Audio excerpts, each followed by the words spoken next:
Alright အားလုံးမင်္ဂလာပါကျွန်တော်ဒီYouTube channel ကနေပြီးတော့ဒီနေ့ဗာ video series လေးလုပ်ဖို့စီစဉ်ထားလဲဆိုတော့ကျွန်တော်ဟိုးအရင်တော့ကျွန်တော်ဖတ်ခဲ့တဲ့เนาะဒီ trading ပေါ့ဒီ online trading နဲ့ပတ်သက်တဲ့စာအုပ်တစ်အုပ်ရှိခဲ့တယ်အရင်ကောင်းတဲ့ကိစ္စကိုကျွန်တော်ဖတ်သမျှစာအုပ်တွေထဲမှာကျွန်တော်အကြိုက်ဆုံးစာအုပ်ဖြစ်တယ်အဲ့ဒီစာအုပ်ကိုအခုနောက်တစ်ခေါက်ပြန်ဖတ်ရှေ့မှာဖတ်ထားတော့2ခေါက်ရှိပြီအခုဒါတည်းဆိုလို့ရှိရင်3ခေါက်မြောက်ကျွန်တော်ပြန်ဖတ်မှာပေါ့နော်ဖတ်ရင်းနဲ့စဉ်းစားတာပေါ့ကျွန်တော်လည်းတတိယတစ်ခေါက်ပြန်ဖတ်မယ်ဖတ်ရင်းနဲ့အခုဒီ Rockstar Trader YouTube channel ကို subscribe လုပ်တဲ့သူတွေဒီ Facebook မှာ follow လုပ်ထားတဲ့သူတွေတဲကစာဖတ်ပရိသတ်တွေပါတယ်ဒီလုပ်ငန်းကိုအရင်စိတ်ဝင်စားတဲ့သူတွေပါတယ်ဆိုလို့ရှိရင်ကျွန်တော်လည်းအတူတူလိုက်ဖတ်လို့ရတယ်နောက်တချို့သူတွေကြတော့အင်္ဂလိပ်စာအရင်เนาะအရင်ကြီးပေါ့နော်အရင်ကြီးမကောင်းဘူးစာတော့ဖတ်ချင်တယ်ဒါပေမဲ့အရင်နားမလည်ဘူးဆိုတဲ့သူတွေအတွက်ပေါ့နောက်ပြီးတော့ဒီစာအုပ်ကဒီဘယ်လိုပြောဒီ complete turtle trader ဆိုတဲ့စာအုပ်ဟုတ်ခဏလေး yeah ဒီမှာ complete turtle trader ဘယ်သူရေးထားတာလဲဆိုလို့ရှိရင်Michael Caval ဆိုတဲ့သူရေးထားတာအဲ့မှာသူတို့ training ပေးခဲ့တဲ့သူတွေပေါ့เนาะဒီ Richard Dennis ဆိုတဲ့သူတယောက်ရှိတယ်သူတကယ်ကြီး William Hacker သူတို့နှစ်ယောက်ကဘာလုပ်တာလဲဆိုတော့သူတို့နှစ်ယောက်ကတကယ်ချင်းနေတကယ် traders တွေပဲဒါပေမဲ့ Richard Dennis ကtrading ဆိုတာလူတွေကိုသင်ပေးလို့ရတယ်လို့ထင် William Hacker ကကြတော့ trading ဆိုတာเนาะမင်းမွေးတဲ့ကဒီ skill ကမင်းရပါရင်ပါလားလူတွေကိုသင်ပေးလို့မရအောင်အဲ့မှာတကယ်ချင်းနေအောင်ညင်းကုန်ဖြစ်ရင်းနဲ့မှသူတို့နေအောင် bet လေးတစ်ခုလုပ်တာ bet ဆိုတာဒီလောင်းစားပေါ့နော်Richard Dennis ကကြတော့သူကတကယ် legendary trader เนาะဒီကမ္ဘာပေါ်မှာဆိုလို့ရှိရင်အရန်ကောင်းတဲ့ trader တွေတယောက်သူတို့နှစ်ယောက်ကဘာလုပ်ကြလဲဆိုတယောက်နဲ့တယောက်လောင်းစားလေးသဘောလုပ်ကြပေါ့အဲ့မှာ Richard Dennis နဲ့ William Hacker နဲ့နှစ်ယောက်ပေါင်းပြီးတော့ trading school တစ်ခုကိုသူတို့တည်ထောင်တယ်Turtle Trading School ပေါ့ Turtle Trading School ဆိုပြီးတည်ထောင်တယ်အဲ့မှာသူတို့နှစ်ယောက်ကလောင်းစားလေးသူတို့ Richard Dennis ကကြတော့ trader ဆိုတာ training လုပ်ပြီးလို့ရတယ်သင်ပေးလို့ရတယ်William Hacker ကြတော့သင်ပေးလို့မရအောင်အဲ့မှာသူတို့ရဲ့လောင်းစားစပြီးဖြစ်ပေါ်လာတယ်အဲ့မှာ Richard Dennis က William Hacker နဲ့ပေါင်းပြီးတော့ investor တွေ trader တွေကိုစပြီးတော့ training ပေးတယ်အဲ့မှာအဲ့ဒီ day မှာ23ယောက်ကနော်became overnight millionaire ဆိုတော့ဟိုနေချင်းညချင်းချမ်းသာသွားတယ်တကယ်နေချင်းညချင်းတော့မဟုတ်ပါဘူး4-5နှစ်လောက်တော့ကြာအောင်အဲ့ဒီအကြောင်းကိုရေးထားတဲ့စာအုပ်ဒီအကြောင်းကိုသူရေးထားဆို Michael Caval ဆိုတာရေးထားတာအဲ့တော့စာမဖတ်ခင်မှာဒီစာအုပ်ထဲမှာပါတဲ့ဒီပုံကိုယ်တွေကဘာလဲဆိုလို့ရှိရင်ဒီကဘာပေါ်မှာအကောင်းဆုံးနဲ့မှာအကောင်းဆုံး top traders တွေပါတယ်အဲ့လူတွေကသူတို့ရဲ့ဒီ market ကိုချိန်ကပ်ဖို့သူတို့ရဲ့ attitude တွေသူတို့ဒီ market ကိုဘယ်လိုမျိုးချိန်ကပ်တယ်လဲဘယ်လို strategy တွေသုံးလဲဘယ်လို risk management system တွေသုံးလဲအဲ့ဒါတွေအကုန်လုံးဒီဆောက်ထဲမှာကျွန်တော်တို့လေ့လာလို့ရမှာဖြစ်တယ်အကယ်၍ကျွန်တော်ရဲ့ဒီ Rockstar Trader ကိုအခုမှစပြီးတော့ဝင်တဲ့သူဒီ forex trading ကိုစိတ်ဝင်စားတယ်ဆိုလို့ရှိရင်ကျွန်တော်ခဏလေးဒီမှာပြဒီဟာကျွန်တော်ရဲ့ဒီ YouTube channel ပေါ့နော် YouTube channel မှာ videos တွေကအများကြီးပဲ59ခုနော်တင်ထားအကုန်လုံးလေ့လာလို့ရတယ်အကယ်၍ဒီ channel ကိုအခုမှစပြီးတော့ရောက်လာတာအခုမှစပြီးလေ့လာမယ်ဆိုရင်ပထမဆုံးလေ့လာမယ့်သူတွေအတွက်ကြည့်စရာ video 3ခုကျွန်တော်ဒီကနေပြီးတော့ကျွန်တော်ပြောပြပထမတစ်ခုကဘာလဲဆိုတော့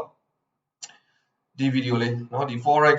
trading စီးပွားရေးလုပ်ငန်းအတွက် video သင်ခန်းစာအစအဆုံး for beginners မိနစ်30ကြာအဲ့ဒါလေးကြည့်ဖို့လုပ်မယ်နောက်တစ်ခုကတကယ်လက်တွေ့ train လုပ်တဲ့အခါမှာကြိုတွေ့ရမယ့်အချက်များ the reality of forex trading ဆိုတဲ့ video လေးကြည့်ဖို့လုပ်မယ်နောက်ဆုံးတတိယအနေနဲ့ဆိုလို့ရှိရင်ဒီမှာဒါကြတော့ divergent strategy ပြင် market ထဲမှာစနစ်တကျငွေရှာလေးဒီ video 3ခုကိုကြည့်မယ်ဆိုလို့ရှိရင်ဒီ forex နဲ့ပတ်သက်လို့เนาะ basic လေးနည်းနည်းရသွားပြီလို့ကျွန်တော်ထင် okay အဲ့တော့ကျွန်တော်တို့စာအုပ်ကိုကျွန်တော်သွားအဲ့တော့ Michael Caval ရေးထားတာဒီစာအုပ်က Richard Dennis အကြောင်းကိုအဓိကထားပြီးတော့ရေးထားတာ Richard Dennis ဆိုတာကတော့သူငယ်ငယ်တော့ဒေါ်လာ1600သူစီရတယ်သူချီပြီးတော့နောက်ဆုံးမှာသူဒေါ်လာတန်းကိုရာနဲ့ချီပြီးတော့ဒီ trading business ကနေပြီးတော့ရှာခဲ့တဲ့ကမ္ဘာပေါ်မှာအကောင်းဆုံးတွေတွေက trader တယောက်အကြောင်းကိုရေးထားတဲ့စာအုပ်ဖြစ်အဲ့တော့ကျွန်တော်ဖတ်ကြည့်အောင်အဲ့တော့ဖတ်တဲ့နေရာမှာကျွန်တော်ကတခုဒီကနေပြီးတော့မြင့်တာရက်ခံနေတာကျွန်တော်အင်္ဂလိပ်စာတွေပဲကျွန်တော်ဘာသာလည်းမပြန်ဘူးအဲ့တော့တချို့ဟာတွေကအင်္ဂလိပ်စာကိုကျွန်တော်ဘာလို့ဓာတ်ရိုက်ဘာသာပြန်လာထက်စာလို့ရှိရင်အလျက်သိတယ်လို့ကျွန်တော်နားလေတယ်လို့လေးကျွန်တော်ပြောပြမယ်နံပါတ်1ဒုတိယတစ်ချက်ကကြတော့စကားလုံးတစ်ခုချင်းစီတိုင်းစာကြောင်းတစ်ခုချင်းစီတိုင်းကိုကျွန်တော်မဖတ်တော့ဘူးဒီမှာကျွန်တော်တကယ်အရေးကြီးတဲ့ဟာလေးကျွန်တော်အခုလိုမျိုး highlight လေးလုပ်ထားတာရှိတယ်အဲ့ဒီ highlight လေးကိုကျွန်တော်အင်္ဂလိပ်လိုဖတ်ပြမယ်ဖတ်ပြီးတော့ ပြီးလို့ရှိရင်ကျွန်တော်စိတ်ထဲကထင်တဲ့ဗမာလိုဟာတွေကိုကျွန်တော်ဗမာလိုကျွန်တော်ပြန်ပေးမယ်အဲ့တော့ perfect ကြီးတော့ဖြစ်မှာမဟုတ်ဘူးဒါပေမဲ့ဒီ video series ကနေပြီးတော့စာဖတ်ပရိသတ်တွေရှိတယ်ဆိုရင်ဒီလုပ်ငန်းကိုစိတ်ဝင်စားရင်ဆိုဒီကနေပြီးတော့အများကြီး value ရမယ်ကိုယ့်တက်တက်မှုအများကြီးရှိမယ်လို့ထင်တယ်အဲ့တော့အခုချိန်ဒီ video ကိုကြည့်သေးတယ်နောက်ထပ် series တွေကိုထပ်ချင်သေးတယ်ဆိုလို့ရှိရင်ကျွန်တော်အခုဒီ video ပြီးလို့ရှိရင်အောက်က comment section မှာ yes နော် yes yes ဆိုပြီးတော့ကျွန်တော်ရေးပေးပါနော်အဲ့တော့စလိုက်ရအောင်ဒီစာအုပ်ကနော် turtle trader လို့ခေါ်တယ်သူကပထမဆုံးဒီ African ကစကားပုံလေးနဲ့စလိုက်တယ်တပ်ပါလဲဆိုလို့ရှိရင်မနက်မိုးလင်းတိုင်းမှာ African ကစားတဲ့ရေလေးပေါ့တရေလေးတကောင်နိုးလာတယ်တဲ့ it knows it must run faster than the fastest lion or it will be killed သူသိတာပါလဲဆိုတော့သူတို့နယ်ပြည်မှာရှိတဲ့အမြန်ဆုံးနော်ပြေးတာအမြန်ဆုံးချင်းသိထက်သူမြန်အောင်ပြေးရမယ်မဟုတ်ရင်သူသိတယ်မိုးလင်းလိုင်းတရေလေးอ่ะထိုးလေးကောင်မနက်မိုးလင်းလာရင်နဲ့ချင်းသိတကောင်ကလည်းနည်းနည်းနိုးထားလာတယ်It knows it must run faster than the slowest gazelle or it will starve to death. အဲ့ဒီပဲတရေလေးကနိုးလာတယ်ချင်းသိတွေရှိတယ်အဲ့ဒီချင်းသိတွေတဲကအမြန်ဆုံးသောချင်းသိထက်သူမြန်အောင်ပြေးရမယ်မဟုတ်ရင်သူသိတယ်ချင်းသိကလည်းနိုးလာတယ်ဟိုဘက်မှာတရေတွေရှိတယ်အဲ့ဒီတရေတွေကအနည်းဆုံးသောတရေထက်ပိုပြီးမြန်အောင်ငါပြေးရမယ်မဟုတ်ရင်ငါအစာမစားဘူးငါသိတယ်it doesn't matter whether you are a lion or a gazelle ရှင်သိပဲဖြစ်ဖြစ်တရေပဲဖြစ်ဖြစ်အရေးမကြီးဘူး when the sun comes up မနက်မိုးလင်းတာလည်းနေထွက်လာပြီဆိုလို့ရှိရင် you better stop running ကျွန်တော်တို့အလုပ်တွေလုပ်ကြရမယ်ကိုလုပ်စရာရှိကိုစီလုပ်လုပ်ကြရအောင်နော်စဉ်းစားစရာလေးပါအဲ့တော့ content တွေနဲ့ဆိုလို့ရှိရင်ဒါရှိတယ် chapter ပေါ့နော် chapter တွေရှိတယ်ဒီမှာဆိုကျွန်တော် highlight လေးလုပ်ထားတယ်နော်ဒီမှာ Richard Dennis ဆိုတဲ့သူကြီးအရန်ဒီစာအုပ်ကသူ့အကြောင်း main လုပ်ထားတဲ့စာအုပ်ပေါ့နော်သူကဘာပြောလဲ trading was more teachable than I ever imagined ငါထင်ထားတာထွက်ကိုတဲ့ဒီလုပ်ငန်းကသင်ပေးလို့လွယ်ကူတယ်သင်ပေးလို့ရတယ် even though I was the only one who thought it was teachable ငါရဲ့တကယ်ချင်းအုပ်စုတွေအားလုံးထဲမှာဆိုလို့ရှိရင်ငါတယောက်ပဲဒီလုပ်ငန်းကသူများကိုသင်ပေးလို့ရတယ်လို့ငါထင်ခဲ့တာ it was teachable beyond my wildest imagination ငါထင်ထားတဲ့အတိုင်းအတာထက်အများကြီးကိုပို့ပြီးတော့ဒီလုပ်ငန်းဟာသူများကို training လုပ်ပေးလို့ရတယ် coaching လုပ်ပေးလို့ရတယ်သင်ပေးလို့ရတယ် by the way ဒီစာအုပ်ကိုကျွန်တော်ကမ္ဘာအကောင်းဆုံး trading စာအုပ်ဆိုပြီးကျွန်တော်ရေးထားတယ်ဘာဖြစ်လို့ကောင်းတယ်ပေးထားလဲဆိုတော့ Richard Dennis ဒီကမ္ဘာအကောင်းဆုံး trader မဟုတ်ဒါပေမဲ့သူ့အပေါ်မှာသူ့ထက်ပိုပြီးဝင်ရတဲ့သူတွေလည်းရှိတယ်ဒါပေမဲ့ကျွန်တော်ဘာဖြစ်လို့အကောင်းဆုံး trading လို့ Richard Dennis ကိုအကောင်းဆုံး trader တယောက်လို့ကျွန်တော်မြင်တယ်ဘာဖြစ်လို့လဲဆိုတော့သူကိုယ်တိုင်လည်းဒီ market ထဲမှာသူပတ်စံကောင်းကောင်းရှာနိုင်တယ်ထိုနည်း၎င်းမသူရှာတဲ့အတိုင်းလည်းသူများကိုပြန်ပြီးတော့သင်ကြားပေးတယ်အဲ့အတွက်ကြောင့်ကျွန်တော်အနေနဲ့ဒါ Richard Dennis ကဒီက world top trader ပေါ့နော်ဒီလိုမျိုးကျွန်တော်ခိုင်းထားတယ် okay အဲ့တော့ဒီမှာဆက်ကြည့်အောင်နော် yet making big money beating the market is doable လို့လို့ရတယ်တဲ့ if you don't follow the herd if you think outside the box သူများတွေပုံမှန်တွေးနေကြလမ်းကြောင်းကနေအပြင်ဘက်ကနေတွေးမယ်နောက်လူတိုင်းလုပ်တဲ့အရာတွေလိုက်မလုပ်ဘူးဆိုလို့ရှိရင်တဲ့ beating the market ဆိုတော့ဒီ market ထဲလည်းပတ်စံနေရှာနိုင်တယ်ရှာလို့ရနိုင်တယ်ဘာလို့လို့ရှိရင်လဲလူတိုင်းလုပ်တဲ့အရာတွေလိုက်မလုပ်ဘူးသူမို့သူများတွေပုံမှန်တွေးနေကြတွေးနေရတယ်ပြောမတွေးခေါ်ဘူးသူအပြင်ဘက်ကနေတွေးခေါ်မယ်ဆိုလို့ရှိရင်လူတိုင်းဒီကနေပြီးတော့ဒီ market ထဲပတ်စံရှာနိုင်လို့ရတယ်လို့ရှာနိုင်တယ်လို့သူကရေးထားတယ်အဲ့တော့စကြည့်အောင်People do have a chance to win in the market game. လူတွေမှာခွင့်ရရှိတယ် But he or she needs by the right rules and attitude to play by. Rules ဆိုတာစီမင်းစည်းကမ်းတွေဘယ်လိုစီမင်းစည်းကမ်းတွေကိုလိုက်တာမလဲနံပါတ်1နံပါတ်2အချက်ကသူ့ရဲ့ attitude သူ့ရဲ့တွေးခေါ်ဖို့ဒီ market ကြီးကိုဘယ်လိုချင်းကပ်တယ်လဲเนาะဒီနှစ်ချက်ကအရေးကြီးတယ် And those right rules and attitude collide head on with basic human nature. အဲ့ဒီ rules တွေ attitude တွေကကျွန်တော်တို့မွေးတဲ့ကဒီနေ့အထိသင်ကြားခဲ့တဲ့ basic education system တွေလူတွေရဲ့ nature ပေါ့လူတွေရဲ့သဘာဝနဲ့လုံးဝ opposite ဖြစ်နေတာဥပမာပြောကျွန်တော်တို့မြန်မာနိုင်ငံမှာဒေါ်လာဈေးတွေတက်ပြီးဒေါ်လာဈေးတွေတက်ပြီးဆိုလူတွေကဘာလုပ်လဲလိုက်ဝယ်ကြတကယ်တော့ဈေးတက်ဝယ်ရအောင်ဘာလို့ဈေးတက်ရင်ကျွန်တော်တို့ကရောင်းရမှာဟုတ်တယ်ဒါပေမဲ့မြန်မာနိုင်ငံမှာကျတော့ဘိုးဘိုးတော်ဖြစ်သွားတဲ့ဒီဒေါ်လာဈေးကြရက်ဆိုလို့ရှိရင်လူတွေကပါဟာဒေါ်လာဈေးတက်လာပြီဒေါ်လာဈေးတက်တဲ့အချိန်မှာတကယ်အတွေးတွေဘာလို့တ ကျွန်တော်တို့ရဲ့တကယ် trader တယောက်အနေနဲ့ဈေးတက်လို့ရှိရင်ကိုယ်မှရှိတဲ့ပစ္စည်းကိုရောင်းအောင်ဒါပေမဲ့လူတွေက crowd ကပေါ့လေဈေးတက်ပြီးဆိုလူတွေ live ဝယ်ကြ live ဝယ်ဒီဈေးကပိုတက်တယ် live ဝယ်ဒီဈေးကပိုတက်တယ်ဟုတ်တယ်ဘယ်လိုကောင်းလဲဈေးတွေပြန်ကြပြီးဈေးတွေပြန်ကြလို့ရှိရင်ကျွန်တော်တကယ် buy right ဆိုလို့ရှိရင်ဈေးပြန်ကြရင်ဝယ်ရမယ်ဒါပေမဲ့လူတွေကဘာလို့လဲဈေးကြလို့ရှိရင်ဈေးခါကြမှာမလို့ကြောက်တယ် fear လို့ခေါ်တယ်ကြောက်ရွံ့စိတ်တွေပေါ့လေသူတို့ဝယ်ထားတဲ့ဟာပြန်ရအောင်ဒီမှာသူပြောတာကနော်လူတွေရဲ့ basic human nature နဲ့ပြောင်းပြန်တွေးခေါ်တတ်မှာဒီလိုကမှကျွန်တော်တို့ပတ်စံကောင်းရှာဒီလိုပြောကြနောက်တစ်ခါဆက်ကြည့်အောင်နောက်တစ်ခုပါပါ July 1994 မှာတဲ့ Financial World Magazine မှာ featuring Wall Street's top players Wall Street မှာပတ်စံအများဆုံးဒီ financial market နဲ့ပတ်စံအများဆုံးရှာတဲ့သူတွေကိုတဲ့ဒီ Wall Street Magazine မှာ on the cover ရှေ့သုံးစာမျက်နှာမှာဘယ်သူပါလဲ famed money manager George Soros playing chess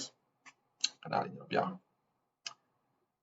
1994ရာဒီမှာGeorge Soros playing chess မှာ Wall Street top players နော်ဒီ Wall Street မှာအဲ့ဒီနှစ်မှာဘယ်သူ financial market မှာပတ်စံအများဆုံးရှာခဲ့တယ်လဲဆိုတာကိုGeorge Sorosနော် Soros made 1.1 billion dollar for the year အဲ့ဒီတဲ့အတွက်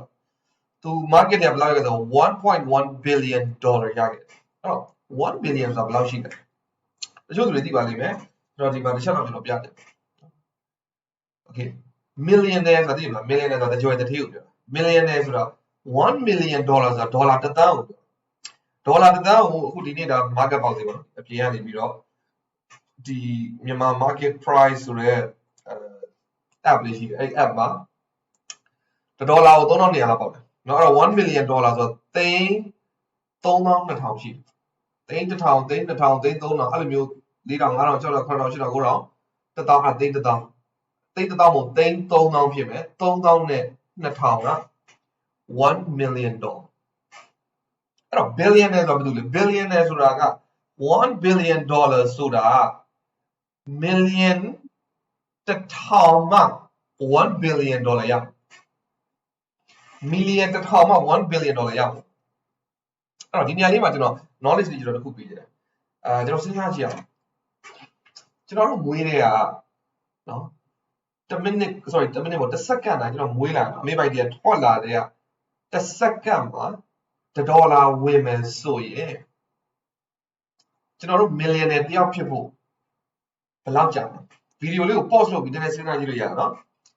မွေးတဲ့ကမိပိုက်တည်းထွက်တဲ့က1 second ကို$ကိုယ့်အိတ်ထဲဝင်မယ်ဆိုရင်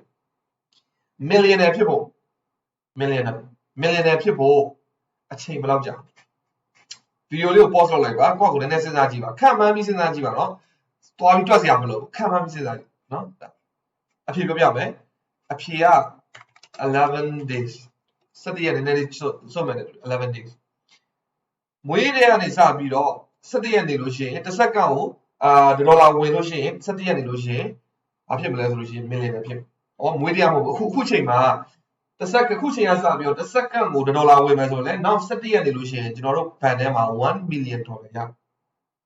okay နောက်ထပ်စဉ်းစားကြည့်အောင်အဲ့ဒါဘာလဲဆိုတော့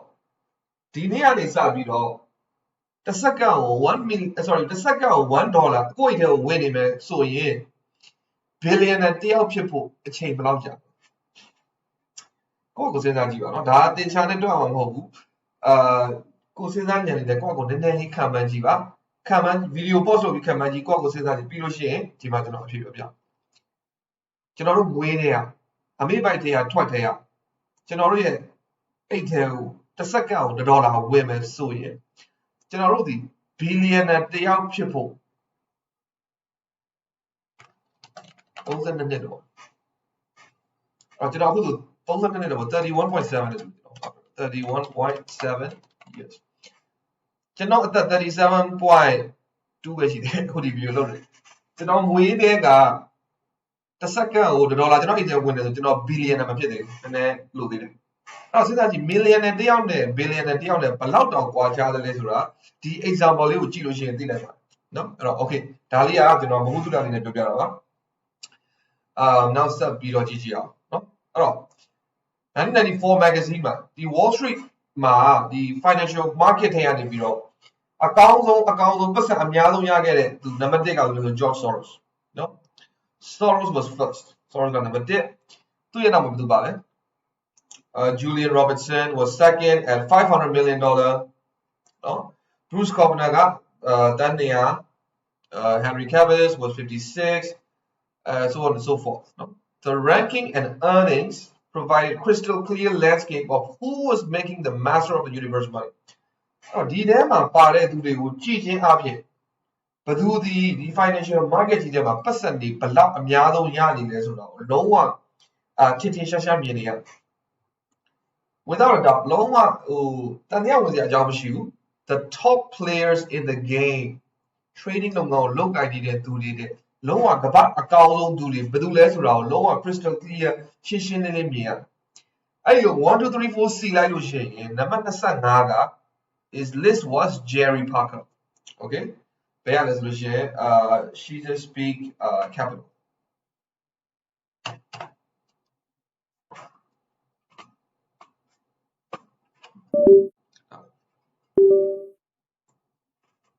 okay Jerry Parker သူကနံပါတ်25 25 and သူဘလောက်ရခဲ့လဲသူဘလောက်ရခဲ့လဲဆိုလို့ he's made $35 million သူကအဲ့ဒီအချိန်တော့1994တုန်းကသူအသက်40မပြည့်သေးဘူးသူရဲ့ biography အရဆိုလို့ရှိရင်သူဒီ he was a former pupil of Richard Dennis trading သင်ပေးခဲ့တဲ့သူရဲ့ Richard Dennis ရဲ့ student Richard Dennis ရဲ့တပည့်ပေါ့နော် he was trained to a turtle program ရှိမှရေးတာလေ turtle program နော်အဲ့ဒီ Parker ကပါလေ Jerry Parker was described as a 25-year-old accountant သူကပါ accountant တယောက်25နှစ်1983မှာအဲ့ Richard Dennis ရဲ့သင်တန်းကျောင်းကိုသွားတက်တယ်ဘာသင်ခဲ့လဲဆို Richard Dennis ရဲ့ legendary trend tracking system ကိုသူလေ့လာခဲ့တယ်အဲ့ဒီအချိန်တုန်းက Richard Dennis က neither more or less important than Zwick အရင်တည်းမကြည့်သေးဘူး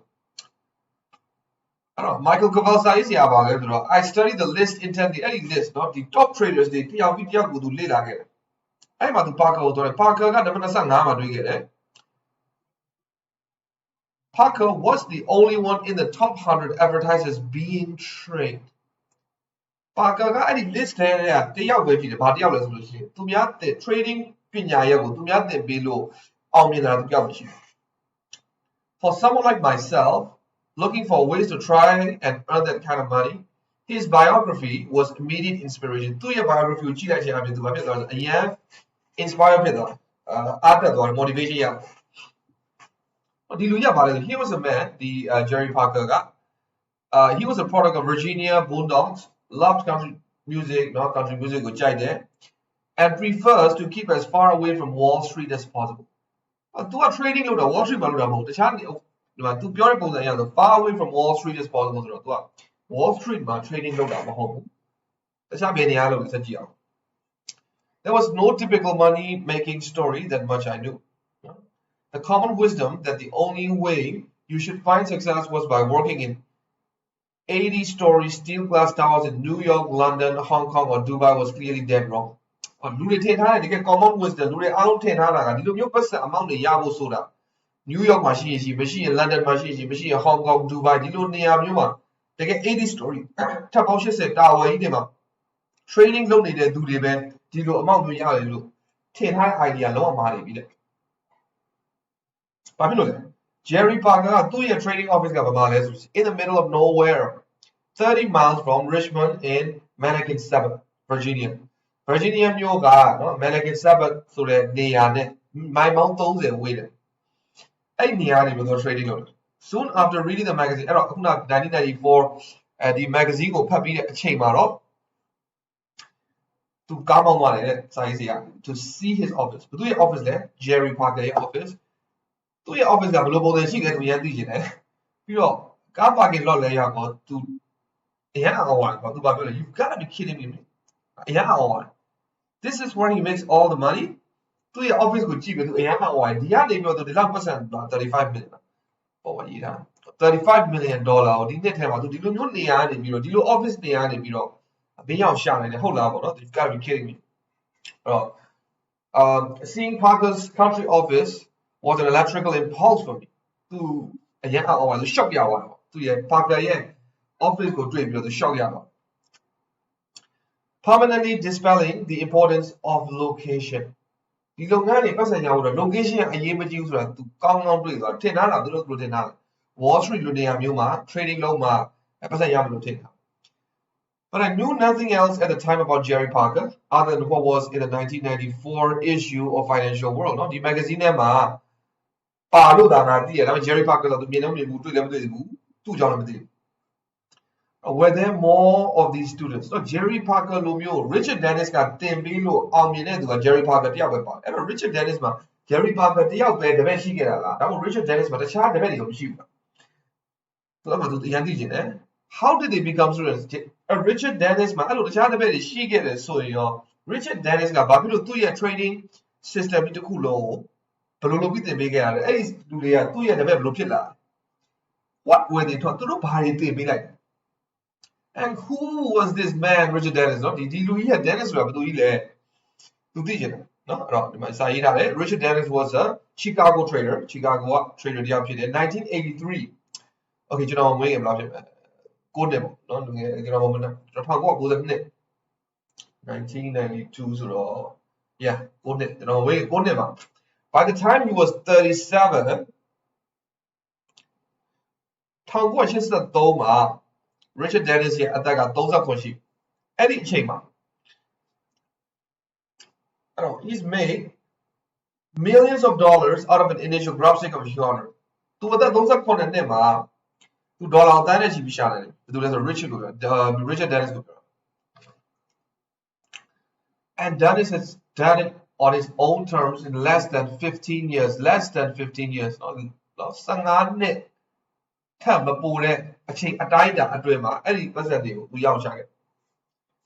He took calculated risks. Not risk trading or risk risk you be the person or risk you be person he took calculated risks. Not to check how risk leveraging upon huge amounts of money. If he liked to trade, he took all of it he could get. Richard the Dennis figured out how to profit in the real world from an understanding of behavioral finance. Behavioral finance is about they get real life market here blue profit to appreciate. His understanding of probabilities and payoffs was freakish. Probabilities and payoffs are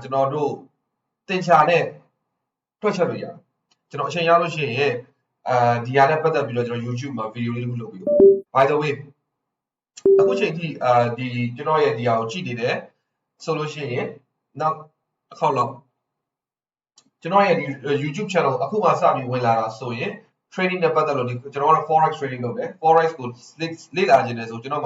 YouTube channel the divergent strategy market now for beginners video now the reality of forex trading the video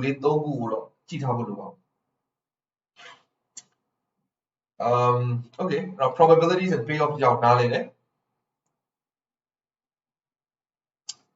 so what he really wanted to prove was that his earning skills was nothing special. To the market here, majority chain doing my to sound energy be shining. Any shining to your skill special moho do I know he felt to look at that anyone could learn how to trade if taught properly. I gave Ludai without the common day shot they mean I was Ludai to Ludio, Yalla Melo to tell. And William Hackham to the disagree. And their debate, not their Jana, Richard Gap, trading of the Miluya, William Hackett Gap, the Milumia, the end of Yinko in there, experiment Santa Mutukuchabo. With a group of would-be apprentice traders recruited during 1983 and 84. လူတွေသူတို့ recruit လုပ်လိုက်တယ်အဲ့ဒီလူတွေတခါမှ trading background မရှိဘူးတဲ့သူတွေအကုန်လုံးကိုသူတို့ training ကိုရောက်နေပြီ for 2 trading classes နော်သင်တန်းနှစ်ခုပေါ့သင်တန်းနှစ်ခုဖွင့်နော်အဲ့တော့ after Dennis and Adka taught novices like Jerry Parker how to make millions and school clothes, the experiment morphed into word-of-mouth legends over the years, supported by a few hard facts. အဲ့ဒီနှစ်အတွင်းမှာဒီတကယ်ချင်းနှစ်ယောက်ကညင်းခုန်တယ်ညင်းခုန်နေတယ်သူတို့နှစ်ယောက်ကိုလည်းသင်ပေးခဲ့တာဒီ class နှစ်ခုကိုသင်တယ်အဲ့သင်ပြီးတော့ပြီးတဲ့အချိန်မှာ Jerry Parker လိုလူမျိုးတွေပေါ်ပေါက်လာတယ်။ Jerry Parker တယောက်ပဲရှိတာကျန်တဲ့သူမရှိဘူးလားသူတို့သိချင်တယ်။တယောက်နဲ့တယောက်စကားတယောက်နားနေပြီးတော့ဒီအကြောင်းကြီးကလူတွေစီကျွန်တော်ဒီ public ကိုပေါက်ဖွာလာတယ်နော်။ The National Enquirer version of the story was captured in 1989 by a Wall Street Journal headline. ဒီလူတယောက်စကားတယောက်နားနေဘယ်လောက်ဒီဘယ်အချိန်မှာပေါ်ပေါက်လာလဲ1989ခုနှစ်မှာဒီ Wall Street Journal မှာဒီအပြင်အဖုံးမှာပေါ်လာဆို Can the skills of successful trading be learned? Market ထဲကနေပြီးတော့အောင်မြင်စွာtrading လုပ်ဖို့ skill တွေလူတယောက်ကိုသင်ပေးလို့ရနိုင်တယ် or are they in it some sort of sixth sense a lucky few are born with ဒါမှမဟုတ်သင်ပေးလို့မရဘူးဒါလူတွေသူ့ရဲ့ sixth sense ပေါ့နော်ဒီစက်ထမအာယုံနဲ့လူတွေကမွေးဖွားလာကြတယ်သူတွေပဲဒီလုပ်ငန်းမှာအောင်မြင်တာကဒါမှမဟုတ်ဒီလုပ်ငန်းတွေသင်ပေးလို့ရတယ် The philosophy and rules Dennis taught his students, for example, are similar to the trading strategy employed by numerous billion-dollar plus hedge funds. Okay.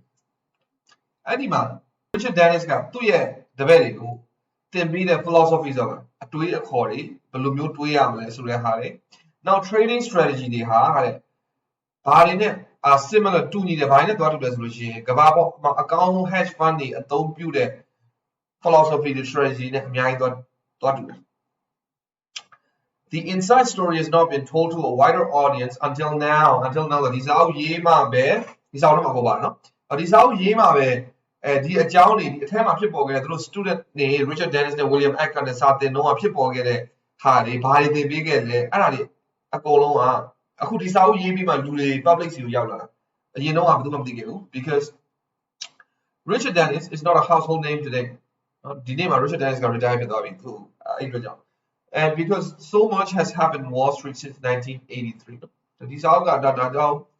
The case of chicken and how much is the only chicken? I'm done. How does that those the bomb is a at all. Giant the effort to get the real story out there started to gain momentum in 2004. Now, how lame the Saudi people would saga out how lame to a Pego kind of resolution like Mason's headquarters in Baltimore. This who is out with his eyes here, I know, who spent amounts out you get by the trend following the South you get it. I'm the town label them to the like Mason's headquarters collect. After lunch, I found myself in a classroom on the top floor with Bill Miller. Bill Miller net. Bill Miller he's a hedge fund he's a fund manager of the 18 billion Legg Mason Value Trust. Fund managers are the fund issue, mutual fund issue there. The public you stock market and invest load the trading load the element. Bill Miller beating the S&P 500 index for 15 years straight. Sangan is that the S&P 500 market go 9 now. S&P 500 is an index to ETF to the quarter. Any market or invest load. Technical average return in 8% to 10% sheet. Nanganyama invest load. Purely the board, the S&P paid a return to go by trading load. Detail will pull bit of Yaris or Bjorn.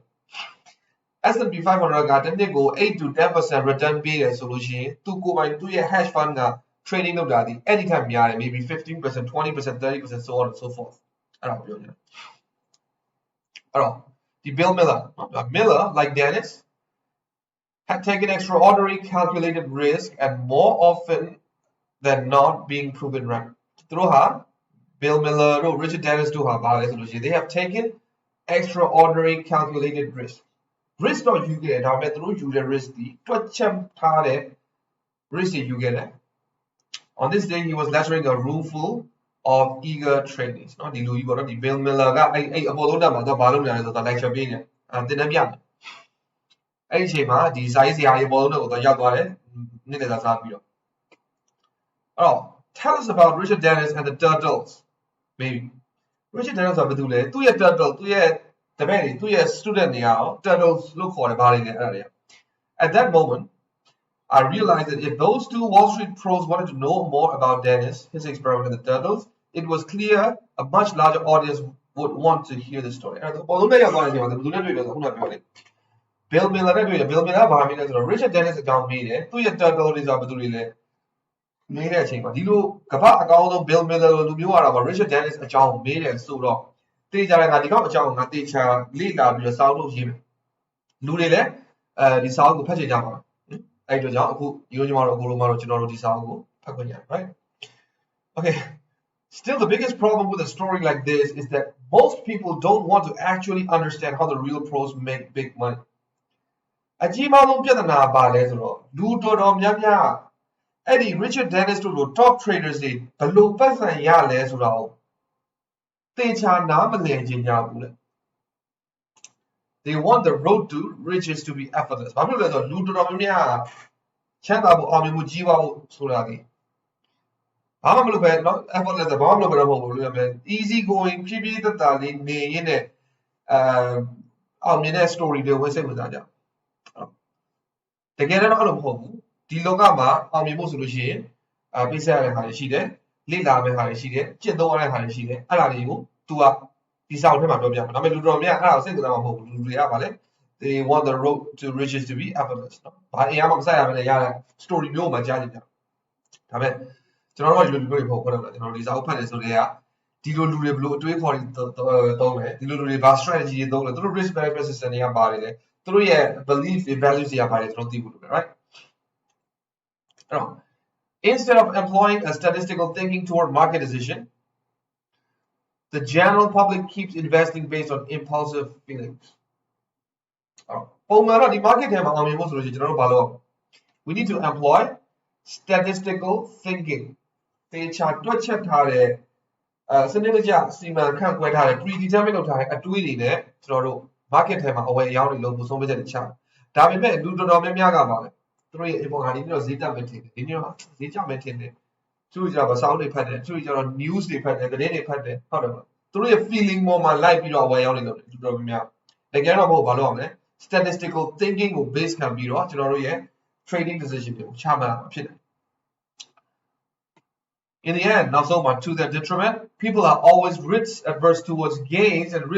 seeking towards losses. They are stuck. They're very risk adverse.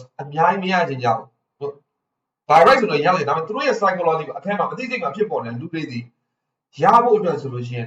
Nenny yarn, and she does young yet didn't yarn.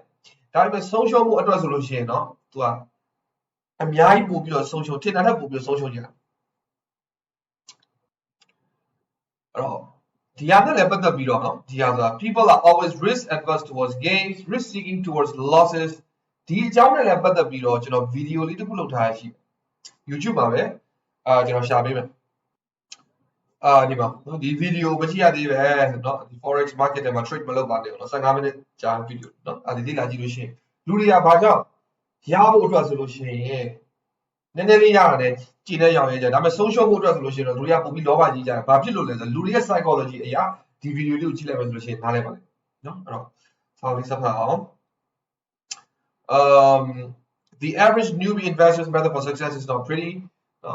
Kuma sabi yo lina me today no the market here the financial market here when la jare trader တယောက်နေလို့ရှိရင် professional trader တယောက်ဖြစ်ရှင်